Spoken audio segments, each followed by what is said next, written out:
వచ్చినా కూడా తప్పని తల్లి చేస్తారు అలా అది బిగ్ బాస్కి నాగార్జున గారు ఫస్ట్ నుంచి కూడా ఇమాన్యుయల్ గేమ్ ఎలా అనిపించింది? బాగానే ఉంది. అంటే ఫస్ట్ నుంచి ఆయన కొంచెం ఎంటర్టైన్ చేసుకొచ్చాడు కదా, విన్నింగ్ ఛాన్స్ అతనికి ఇస్తే బాగుంది అంటున్నారు కొంతమంది. అంటే ఎప్పటి నుంచో ఫస్ట్లో సెకండ్లో ఉంటాను అనుకున్నాం ఇమాన్యుయల్, కానీ 4th ప్లేస్కి వచ్చాడు, టాప్ 4.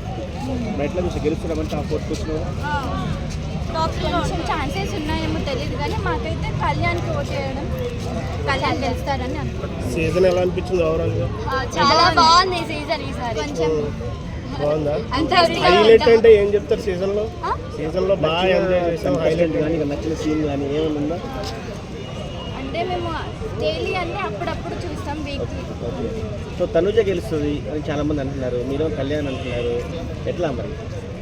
కళ్యాణ్ కాబట్టి మేము కళ్యాణ్ ఎలిమినేట్ అయిన వాళ్ళలో ఫేక్ ఎలిమినేషన్ ఇది కరెక్ట్ కాదు అని ఎవరన్నా అనిపించిందా?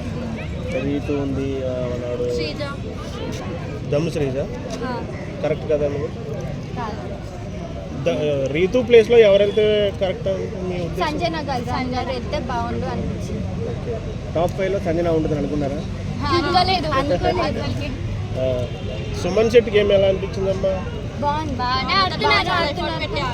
అంటే ఇన్ని రోజులు ఎలా ఉండగలిగాడు అతను? అంటే ఆమె అంత కంటెంట్ ఇచ్చాడా? అంటే ఏమైనా ఉందంటారా హెల్పింగ్, ఏమన్నా సపోర్ట్? ఏం లేదు, ఎవరు వాళ్ళ సబూన్గా ఆడుతున్నారు, ఎవరు హెల్పింగ్ లేదు. సో డెమాన్ పవన్ గురించి చెప్పారు, డెమాన్ పవన్ గురించి డెమాన్ పవన్ ఇప్పుడు బాగా ఆడుతున్నారు. గెలిస్తే ఛాన్స్ ఏమన్నా? అదే టాప్ 4లో టాప్ 3లో ఉండొచ్చు అనుకుంటాను. కళ్యాణ్, తనుజ, డెమాన్ పవన్, ఇమాన్యుయల్. సో ఎలా అనిపిస్తుంది ఇప్పుడు డెమాన్ పవన్ కామెడీ చేస్తున్నాడు కదా? వాళ్ళు ఆల్రెడీ మళ్ళీ చెప్పండి కదా.